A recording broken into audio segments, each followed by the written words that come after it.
আসসালামু আলাইকুম। সাথী রান্না অ্যান্ড ব্লগ চ্যানেল আপনাদের সবাইকে স্বাগতম। আপনাদেরকে আজকে দেখাবো আমাদের গ্রামের বাড়ি। আসলে আমি যদি বলি গ্রামের বাড়ি, আমরা আসলে থাকি মফস্বল এরিয়াতে, একেবারে গ্রাম নয়, শহরের ছোঁয়া কিছুটা আছে। এটা আজকে হচ্ছে আমার আব্বার দাদাবাড়ি, মানে আমার বাবার দাদাবাড়ি গ্রাম।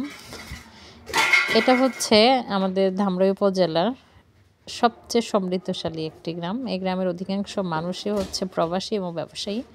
এখানে যাদেরই বাড়িঘর করা আছে এখানে বসবাস করে খুব কম, সবারই শহর কেন্দ্রিক বাড়িঘর আছে, সেখানেই বসবাস করে।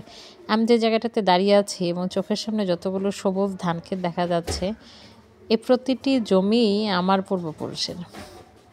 আমার দাদার দাদা যিনি ছিলেন, তিনি এই সমস্ত জমির উপর দিয়ে ঘোড়া নিয়ে চলতেন। ওনার ঘোড়াটা জীবনে কখনো অন্যের জমিতে পা রাখতেন না। এখন এটা ভাবার কারণ নেই যে আমরা এগুলো সব হয়তো বিক্রি করে দিয়েছি, দেউলিয়া হয়ে গেছে, বিষয়টা এমন নয়। প্রজন্মর পর প্রজন্ম আসার পরে এগুলো সব ভাগাভাগি হয়েছে। এগুলো সব আমাদেরই আত্মীয় স্বজনের মধ্যে আছে। এখানে আমাদেরও জমি আছে, আমার চাচাদের আছে, আমার বাবার চাচাতো ভাইদের আছে, আমার দাদার চাচাতো ভাইদের আছে। মোট কথা হচ্ছে এই যে এত এত জমিগুলো দেখা যাচ্ছে, এত সুন্দর চমৎকার ক্ষেতগুলো, এগুলো সবই আমাদেরই পরিবারের মধ্যেই আছে, আস্তে আস্তে বিভক্ত হয়েছে। আমার দাদার দাদা এই যে দাঁড়িয়ে আছে, এরা আমার ছোট ভাই, চাচাতো ভাই। আমরা আসলে এখানে দাঁড়িয়ে জমি জমাগুলো মেপে দেখছিলাম, তো আমাদের সীমানাগুলো আসলে আমাদের বাবা চাচা 6 ভাই, আমার বাবা চাচারা 9 ভাই বোন।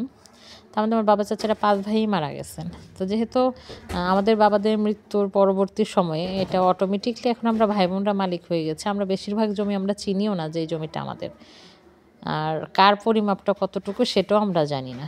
এজন্য আমরা সব ভাই বোনরা আজকে একটু এটার পরিমাপটা দেখছিলাম আর জমি চিনছিলাম যে কোন জমিটা কার, কোন জায়গাটা কোথা থেকে কত দূর, এই পর্যন্তই। এখানে সবই পূর্বপুরুষের সম্পত্তি, প্রজন্মের পর প্রজন্ম এখানে আমরাই বসবাস করে আসছি এবং এই জমিগুলো আমাদের কাছে আছে। আমরা জমি চাষবাস করি না, এগুলো সবই মানুষজন করে।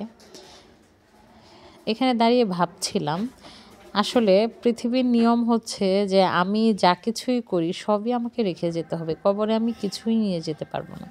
এই যে যত সম্পদ দেখছেন এগুলো সবই আমার দাদার দাদা। উনি আমাদের উপজেলাতে খুব প্রখ্যাত একজন ব্যক্তি, খুবই প্রসিদ্ধ, অনেক বেশি স্বনামধন্য একজন মানুষ। কারণ উনি আমাদের উপজেলার সর্ববৃহৎ যে শিক্ষা প্রতিষ্ঠান সেটা ওনার নির্মাণ করা, সেখানে ওনার 400 শতক জমি দিয়েছেন। আমাদের অত্র এলাকায় যেটি সবচেয়ে বড় মসজিদ হিসেবে পরিচিত, এটাও ওনার নির্মিত করা। এবং হচ্ছে আমাদের পৌরসভার যেটা আমাদের এলাকার স্থানীয় যে কবরস্থান, এটাও ওনার নির্মাণ করা। উনি অনেক দান করেছেন, তারপর ওনার পরিবারের জন্য অনেক কিছু রেখে গেছেন। প্রজন্ম ভোগ করছি। আসলে আমরা কেউ কিছু সঙ্গে নিব না।